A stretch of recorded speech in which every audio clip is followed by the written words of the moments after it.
বিল্লাহি মিনাশ শাইতানির রাজিম। বিসমিল্লাহির রহমানির রহিম।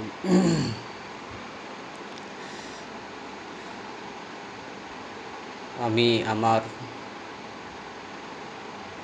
অবস্থান থেকে একজন সচেতন নাগরিক হিসাবে আমি বাংলাদেশে অবস্থানরত আরাকানের রোহিঙ্গা জনগণের জন্য বাংলাদেশ সরকারের কী করণীয় সে ব্যাপারে পরামর্শমূলক কিছু কথা আমি বলতে চাই।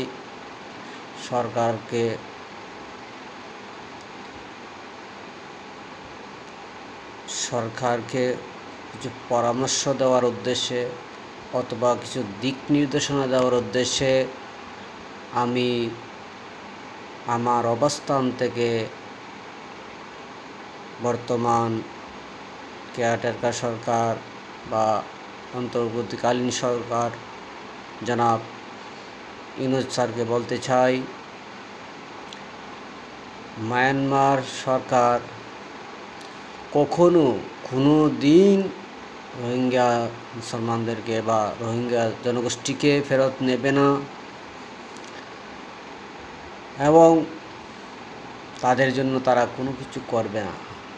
যা করার আমাদেরকেই করতে হবে। সেজন্য যদি আমরা মানবতার দৃষ্টি দেই অথবা আমরা মুসলমান ভাই হিসাবে যদি আমরা দৃষ্টি নিয়ে তাদের দিকে তাকাই বা তাদের কথা চিন্তা করি, তাহলে অবশ্যই বাস্তবসম্মত একটা পদক্ষেপ নিতে হবে, যাকে বলে টেলার নাম বাবাজি। মায়ানমার সরকার বুঝতো বাংলাদেশ কাকে বলে, বাংলাদেশের মানুষ কাকে বলে। বাংলাদেশ যেমন রোহিঙ্গা জনগণকে স্থান দিয়েছে, খাদ্য দিয়ে তাদেরকে দীর্ঘদিন পুষছে, রাখছে এবং চেষ্টা করছে তাদেরকে বুঝাইয়া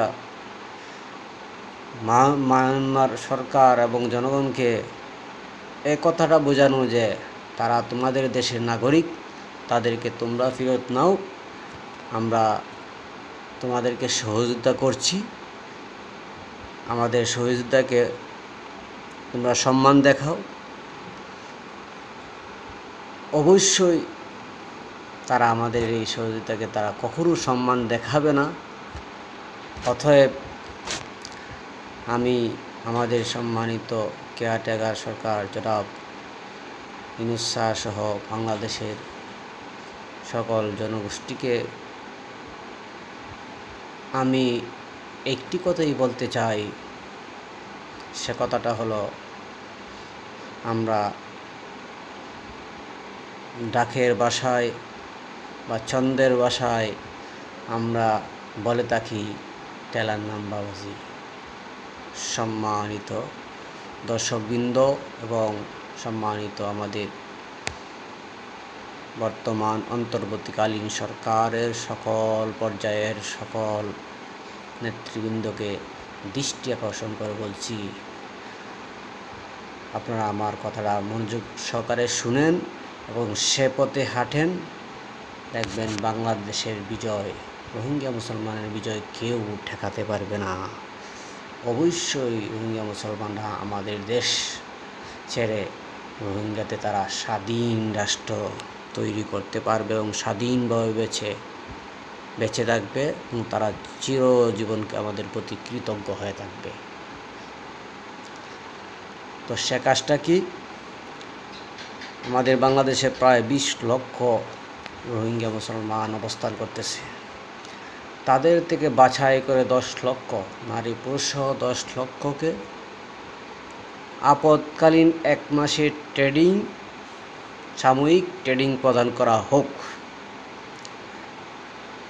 বিভিন্নভাবে বিভক্ত করে বিভিন্ন পর্যায়ে বিভক্ত করে যুদ্ধ করতে গিয়ে যত কিছু লাগে, যতটা সেক্টর লাগে, যতটা বিষয় লাগে, সব সেক্টরের সব সেকশনে মিলিয়ে 10 লাখ রোহিঙ্গা মুসলমানদেরকে 1 মাসের আপাতকালীন ট্রেনিং প্রদান করা হোক, সামরিক ট্রেনিং প্রদান করা হোক এবং ওআইসি সহ এর নেতৃবৃন্দের, বিশেষ করে তুরস্ক, সৌদি আরব, কাতার, কুয়েত সহ সকলের সহযোগিতা নিয়ে 10 লাখ রোহিঙ্গা মুসলমানদেরকে সামরিক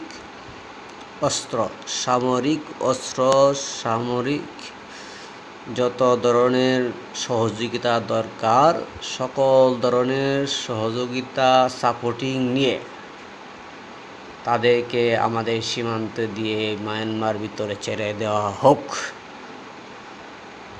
সেক্ষেত্রে তারাই তাদের দেশ জয় করে, তাদের ভূমি তারা উদ্ধার করে, তারা স্বাধীন রাষ্ট্র হিসাবে তারা জীবনযাপন করতে পারবে।